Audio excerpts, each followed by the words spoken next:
Few creatures in horror, and perhaps all of fiction, elicit as much revulsion and fascination as the cenobites, and no cenobite is as iconic as Pinhead. Created by Clive Barker, the cenobites are a trans-dimensional amalgamation of flesh, bone, and steel, twisted aberrations that possess equally twisted motivations and traits depending on the medium. For the purposes of this video, I will be focusing primarily on the films. While Pinhead does not play a central role in the novella The Hellbound Heart, or even in the first two films, Hellraiser and Hellraiser 2 Hellbound, its appearance nevertheless created an indelible effect on audiences, and as such it has persisted through numerous films, books, and comics, not to mention the hearts and minds of fans for decades. At first glance, Pinhead, or the Hell Priest, if a more regal title is desired, might invoke a sense of pure evil in the eye of the beholder. But what makes Pinhead so fascinating is that would not be a fully accurate summation of its nature. Dressed from head to toe in obsidian black leather and adorned with cruel metal hooks and various other instruments, Pinhead appears to resemble a BDSM role player on perhaps the greatest fringes of extremity, as do many of the other cenobites. In fact, Clive Barker was greatly inspired by the sadomasochist venues he attended in New York and Amsterdam.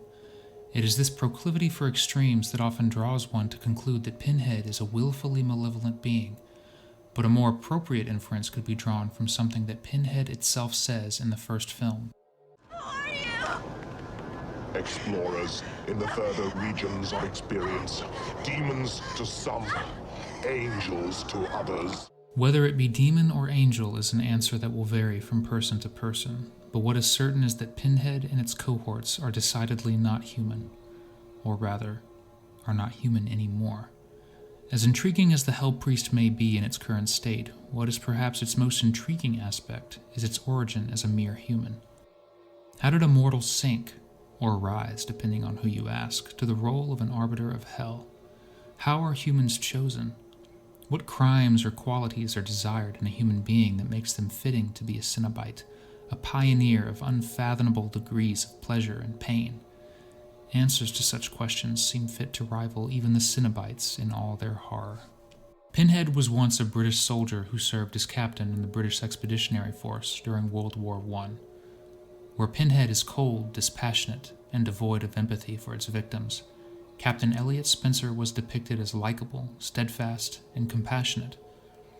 During one of the battles of Flanders, however, Captain Spencer witnessed the true horror of war, and subsequently the delicate fibers of his mind began to fray. Losing his faith in both man and God, Captain Spencer turned his focus to the pleasures of the flesh, so that he might feel a spark of what it means to be human, a grim foreshadowing of his eventual fate as the Dark Prince of Pain. In his search for ever more extreme carnal sensations, Captain Spencer eventually discovered the Lament configuration, a puzzle box designed by a French toymaker by the name of Philippe Lemarchand. The Lament configuration, one of several puzzle boxes that act as gateways to alternate dimensional planes, is unique in that it provides a doorway to hell. Whether it is the aura of hell energy or the peerless craftsmanship of the box itself that compels the user to solve it remains a mystery. Nevertheless, Captain Spencer became obsessed with opening the box. While the box itself is described differently in the Hellbound Heart, the result of solving it is virtually the same. A schism is opened, and a bell tolls, heralding the arrival of the cenobites. Upon finally cracking the Lament configuration, Captain Spencer was taken into hell, where he was subjected to unfathomable torture. The experiences he endured bleached his skin alabaster white. Sections of his skin were flayed from his body, and deep cuts, perhaps from a scalpel, were etched all around his head, horizontally and vertically. At every point where these cuts intersected, a large nail was driven in. Perhaps the worst torture of all, however, was not what was done to his body, but to his mind. The man known as Captain Elliot Spencer ceased to exist. He was now a servant of hell, a slave of Leviathan. He was now the Hell Priest, or as his admirers affectionately named him, Pinhead.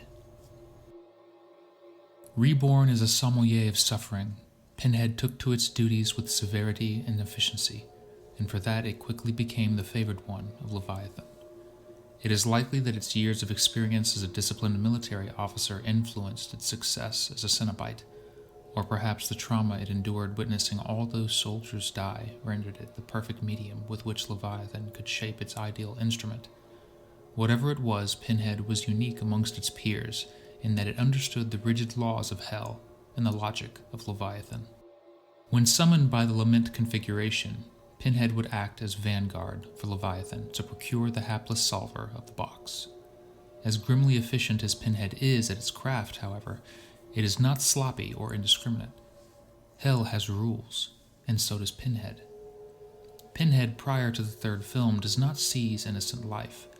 It is interested only in those that solve the Lament configuration, or as Pinhead sees it, those that are willing and motivated.